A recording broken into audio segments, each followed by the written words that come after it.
अल्लाह के शुभ नाम से जो दयावान और अत्यंत कृपाशील है। दोस्तों, बहनों और भाइयों, आज आपके सामने एक बड़े महत्वपूर्ण विषय पर कुछ बातें चिंताजनक प्रस्तुत करने का एक अवसर मुझे मिल रहा है। आशा करता हूं कि आप इन विचारों पर अवश्य ही सोच विचार करेंगे और सच्चाई को जानने का प्रयत्न करेंगे। ये बड़े दुर्भाग्य की बात है कि हमारे देश में आज राजकारणी लोग और मीडिया लगातार झूठा प्रोपेगेंडा कर रहा है कि इस्लामी मदरसे आतंक का गढ़ हैं, और बड़ी ढिठाई और बेशर्मी के साथ ये बात फैलाई जा रही है कि इस्लामी मदरसों से जो छात्र और छात्राएं पढ़कर निकलते हैं वे देश के अंदर आतंकवाद को फैला रहे हैं। इसमें एक राजकारणी तो यहाँ तक आगे बढ़ गए, उन्होंने कहा कि इस्लामी मदरसे आतंक की गंगोत्री हैं। ये बड़े दुर्भाग्य की बात है। ऐसा झूठा प्रोपेगेंडा और झूठी बातें पब्लिक में फैलाना, पब्लिक के अंदर पैनिक और उनके अंदर एक दहशत पैदा करना, टेरर, ये प्रयत्न हो रहा है। दोस्तों, बहनों और भाइयों, इस्लामी मदरसे आज से नहीं है। हमारे देश में उनका इतिहास 100 वर्ष पूर्व से चलता है और सारे विश्व में 1000 साल से पहले उसका इतिहास चलता है। आज से ये इस्लामी मदरसे नहीं हैं।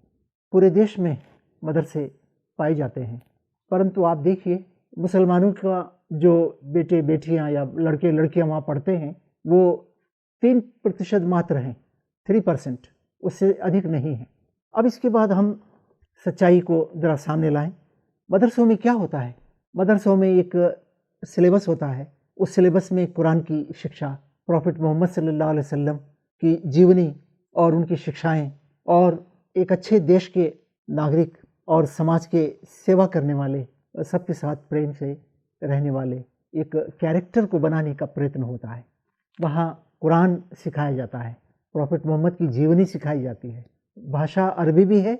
भाषा हमारे देश की बहुत सारी भाषाएं, यानी कोई एक भाषा स्टेट की, उसमें भी वहाँ पढ़ाया जाता है। कुरान का मेन संदेश अल्लाह एक, ईश्वर एक है और सारे उसके बंदे हैं। उसी की उपासना, पूजा, प्रस्तिश उसी की जीवन में होनी चाहिए। और फिर इसके साथ देखिए आप कि मदरसों के अंदर शांति, प्रेम, भाईचारा और आध्यात्मिकता, नैतिकता का वहाँ पाठ पढ़ाया जाता है। प्रॉफिट मोहम्मद सल्लल्लाहु अलैहि वसल्लम अल्लाह के अंतिम ईशदूत हैं। उन्होंने अपने जो बातें उन्होंने बताई थी, हदीस कहते हैं, उन्होंने फरमाया कि तुम धरती वालों पर दया करो, आसमान वाला तुम पर दया करेगा। एक और अवसर पर उन्होंने फरमाया कि सारी मखलूक, जिसमें मानव भी, जानवर भी, परिंदे भी और सब पशु पक्षी सब आ गए, तो सारी मखलूक अल्लाह का परिवार है। अल्लाह ईश्वर के इस परिवार में तुम में सबसे बेहतरीन इंसान वो है जो इनके साथ अच्छा व्यवहार करे, किसी प्यासे को पानी पिला दे, भूखे को खाना खिला दे, किसी पीड़ित की मदद कर दे, सहायता, एहसान जताने के लिए नहीं, उपकार के लिए, सिर्फ अल्लाह को खुश करने के लिए। तो भाइयों, बहनों और दोस्तों, ये पाठ वहाँ पढ़ाया जाता है। तो अब इस्लामी मदरसों से निकलने वाले आतंकी कैसे बनेंगे? पूरे जीवन में वो अपनी ये सबक नहीं सीखते।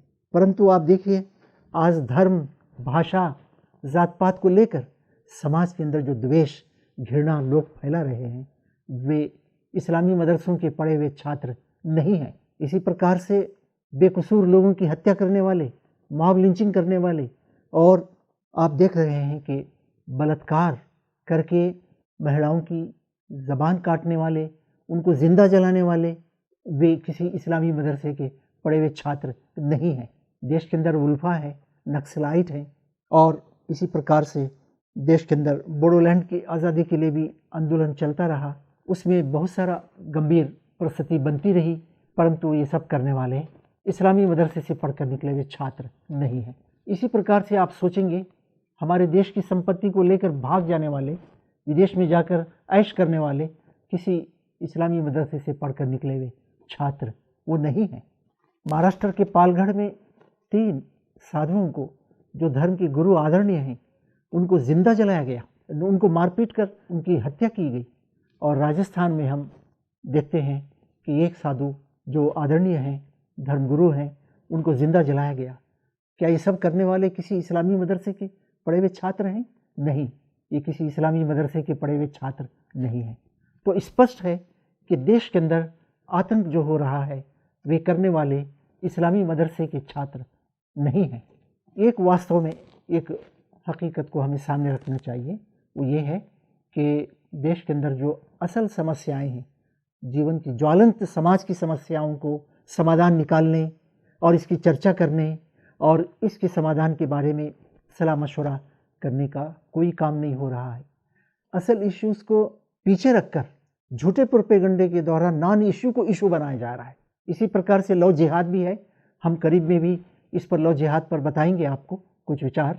तो इस प्रकार से देश के अंदर ये हो रहा है, हमें इन बातों को नहीं मानना है और सच्चाई को सामने रखकर हमें मिलजुल कर अपने समाज और अपने देश की बनाने की और अच्छे रास्ते पर ले चलने की प्रयत्न हम सबको करनी है। इन्हीं चंद बातों के साथ मैं अपनी बातों को विराम देता हूँ। धन्यवाद, शुक्रिया आपका।